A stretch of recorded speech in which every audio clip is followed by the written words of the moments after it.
Hello दोस्तों, आप देख रहे हैं डी कोड इंडियन। इंडिया में कोरोना वायरस कितनी तेजी से फैल रहा है, इसका अंदाजा आपको बस इन आंकड़ों से लग जाएगा। मात्र बीते 24 घंटे में ही 2,17,353 कोविड-19 के नए केस दर्ज हुए हैं और 1,185 लोगों की मौत हुई है। ये आंकड़े जितने डरावने हैं, उससे भी ज़्यादा डरावनी है भारत के हॉस्पिटल और स्वास्थ्य व्यवस्था की स्थिति।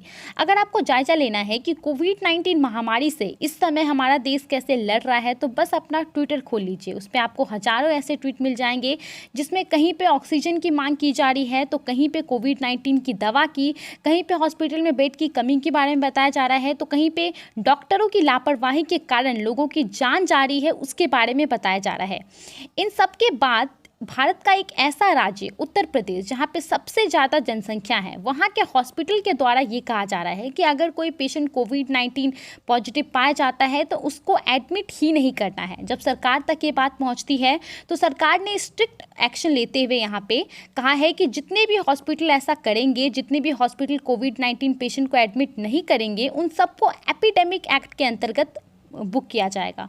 अब यहाँ पे ये एपिडेमिक एक्ट क्या है, आज के इस वीडियो में हम इसी के बारे में बात करेंगे, जानेंगे कि इसकी पूरी हिस्ट्री क्या है, किस तरीके से ये एक्ट को बनाया गया, इन सब के बारे में। एपिडेमिक एक्ट का पूरा नाम है एपिडेमिक डिजीज एक्ट 1897। 1897 इसीलिए क्योंकि इसी साल इस एक्ट को फॉर्म किया गया था। एपिडेमिक और पैंडेमिक में एक बहुत ही सिंपल सा अंतर है। एपिडेमिक तब कहलाता है जब कोई बीमारी एक पर्टिकुलर रीजन के लोगों में पूरी तरह से फैल जाती है। यही बीमारी जब लार्ज नंबर ऑफ रीजन को कवर करती है तो ये पैंडेमिक कहलाती है।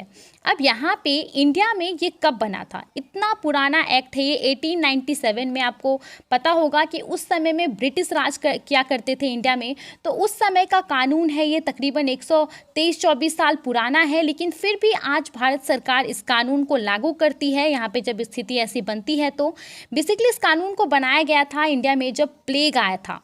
प्लेग से साधारण भावना है चूहों से प्लेग फैलता है, लेकिन आज अच्छे से हम बात करेंगे कि आखिर ये प्लेग है क्या। 23 सितंबर 1896 को प्लेग का ही एक प्रकार ब्यूबोनिक प्लेग का पहला केस इंडिया में रिपोर्ट किया गया था। इंडिया के बॉम्बे, जो कि अभी मुंबई के नाम से जाना जाता है, बॉम्बे प्रेसिडेंसी के मांडवी डिस्ट्रिक्ट में। तो जानते हैं कि ये ब्यूबोनिक प्लेग क्या था। ब्यूबोनिक प्लेग का एक ऐसा प्रकार है जो फ्लीज के काटने पर होता है। फ्लीज एक तरह का बैक्टीरिया है जो चूहों, बिल्ली या कुत्तों के शरीर में रहता है। कहा जाता है कि उस समय बरसात के कारण जब अनाज के बोरे फट जाया करते थे तो वहाँ बहुत सारे चूहे जमा हो जाते थे और फिर उनके जरिए फ्लीज लोगों को काट लेता था, जिससे कि उन्हें प्लेग की बीमारी हो जाती थी। अब यहाँ पे एक और भी कारण है प्लेग फैलने का कि जब कोई चूहा मर जाता था इसी अनाज के बोरे के आसपास, तब उसके कांटेक्ट में अगर कोई ह्यूमन आता था तो उसको प्लेग हो जाता था। कहा जाता है कि उस समय चीन के यूनान से ये जो पूरी महामारी है वो फैली थी, वहाँ से ये हांगकांग में फैली थी, और क्योंकि हांगकांग बिजनेस हब कहलाता है तो उस समय में वहाँ से ये ब्रिटिश इंडिया और उसके बाद फिर पूरे दुनिया में फैला था। तो इस तरीके से ये जो है ब्यूबोनिक प्लेग जो है, अगर कोई फ्लीज किसी को काटता है, किसी व्यक्ति को, तो वहाँ पे एक घाव हो जाता है और उसके बाद ये बीमारी जो है वो शुरू होती है। आइए जानते हैं अब इसके सिम्टम्स के बारे में कि क्या क्या सिम्टम्स हैं ब्यूबोनिक प्लेग के। जब किसी व्यक्ति को ब्यूबोनिक प्लेग होता था तो उसे हाई फीवर होता था, बहुत ज़्यादा बुखार हो जाता था, ट्यूमर यानी कि उसे घाव हो जाता था, जहाँ पे फ्लीज काटता था वहाँ पे घाव हो जाता था, और लिम्फ ग्लैंड्स यानी कि जिसे हिंदी में हम लसिका ग्रंथि कहते हैं वो फूल जाता था। बॉडी का जो 1-2 पार्ट है वो फूल जाता था, जिसकी वजह से ब्लड में जो है ये पूरा इन्फेक्शन हो जाता था। ये पूरा इसका कुछ सिम्टम्स था यहाँ पे। अब इंडिया में कहा जाता है कि 1896 से लेकर के 1921 तक सिर्फ ये एस्टिमेशन है कि 12 मिलियन इंडियंस इस प्लेग की वजह से मरे थे, यानी कि तकरीबन 1,20,00,000। अब ये इसीलिए ये नंबर बहुत ज़्यादा है क्योंकि उस समय में ग्लोबली सिर्फ 3 मिलियन लोगों की मौत हुई थी। उसके कंपेयरिंग में ये 4 गुना है। इंडिया में इतने लोगों की मौत हुई थी 1896 से 1921 तक।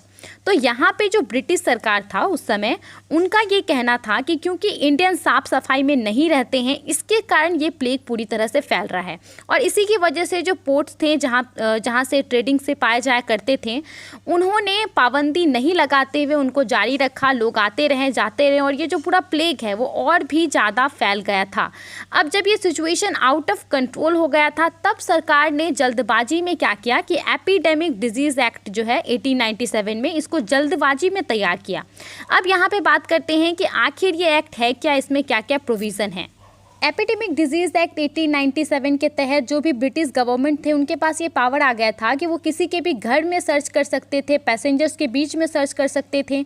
अगर उन्हें लगता है कि यहाँ पे कोई सस्पेक्टेड प्लेग केस हो सकता है तो वो कहीं पे भी सर्च कर सकते थे। उसके अलावा यहाँ पे फोर्सिबल सेग्रीगेशन यानी कि फोर्स का इस्तेमाल करके किसी को अलग रखा जा सकता था, इवैक्यूएशन किसी को कहीं से हटाया जा सकता था, और जो इन्फेक्टेड प्लेस है इसको डिमोलिश तक किया जा सकता था। यहाँ पे ऐसे प्रोविज़न थे उस समय में। अब ये जो पूरा कानून है उसके अंतर्गत 4 भागों में प्रोविज़न्स को बांटा गया है। ये चारों जो प्रोविज़न है इसका मेन ऑब्जेक्टिव है जो डेंजरस, जो खतरनाक महामारी है उसको किस तरीके से उसके स्प्रेड को रोका जाए, उसको प्रिवेंट किया जाए, इसके लिए। सबसे पहला जो यहाँ पे सेक्शन है वो काफ़ी लंबा चौड़ा है। अगर शॉर्ट में मैं आपको बताऊँ तो यहाँ पे बेसिकली जो स्टेट गवर्नमेंट है यहाँ पे मेंशन किया गया है स्टेट गवर्नमेंट। वैसे भी जो ये हेल्थ का पूरा एक जो सेक्शन होता है वो राज्य सरकार के पास होता है। तो यहाँ पे जो स्टेट गवर्नमेंट है अगर उन्हें लगता है कि स्टेट के किसी भी भाग में कोई एक ऐसी बीमारी है जो फैल रही है और जिसके लिए उस समय में राज्य के पास कोई एक स्ट्रॉन्ग प्रोविज़न, कोई स्ट्रॉन्ग कानून नहीं है, इनसफिशिएंट कानून है वहाँ पे उस पर्पस से कि उस पर्टिकुलर डिजीज़ को रोका जा सके, तो उस कंडीशन में स्टेट गवर्नमेंट यहाँ पे स्टेप ले सकती है, नए कानून बना सकती है, लोगों को एम्पावर कर सकती है यहाँ पे किसी लोगों को, और ये जो पूरा डिजीज़ है उसको रोकने के लिए, कदम उठाने के लिए बेसिकली यहाँ पे स्टेट गवर्नमेंट जो है वो फैसला ले सकती है। दूसरे सेक्शन में यहाँ पे मेंशन किया गया है कि किस तरीके से किस चीज़ को लेकर के यहाँ पे कानून बनाया जा सकता है। तो जो भी लोग the inspection of person travelling by railway और अदरवाइज, अगर कोई रेलवे या फिर दूसरे जरिए ट्रैवल कर रहा है तो वहाँ पे लोगों की जांच की जा सकती है। हॉस्पिटल में लोगों को सेग्रीगेट करके रखा जा सकता है। टेम्पोररी एकोमोडेशन यानी कि टेम्पोररी यहाँ पे जो भी पर्सन होंगे, जो इन्फेक्टेड लोग होंगे, उनको अलग करके रखा जा सकता है। और ये सब जो पूरी ड्यूटीज़ है वो इंस्पेक्टिंग ऑफिसर जो होगा, जो इन सब की जांच करेगा, उनको ये सब जो पूरा पावर है ये दिया जाएगा। उसके अलावा सेक्शन 3 में कहा गया है कि अगर कोई भी व्यक्ति इस कानून के अंतर्गत आने वाले प्रोविज़न को तोड़ता है तो उसे section 188 of the Indian penal code के तहत उन्हें पनिश किया जाएगा। सेक्शन 4 में ये कहा गया है क्योंकि ये जो पूरा कानून है इसको लागू करवाएगा जो ऑफिसर्स होंगे, जैसे कि यहाँ पे डिस्ट्रिक्ट मजिस्ट्रेट जो हैं उनके द्वारा होगा ये पूरा लागू, तो उनको प्रोटेक्ट करने के लिए यहाँ पे उनको लीगल प्रोटेक्शन दिया जा रहा है इस पूरे एक्ट के तहत। तो दोस्तों आज के इस वीडियो में इतना ही था एपिडेमिक डिजीज़ एक्ट 1897 के बारे में। आई होप आपको इससे कुछ नई जानकारी मिली होगी। आप इसके बारे में क्या सोचते हैं हमें कमेंट करके ज़रूर बताइए।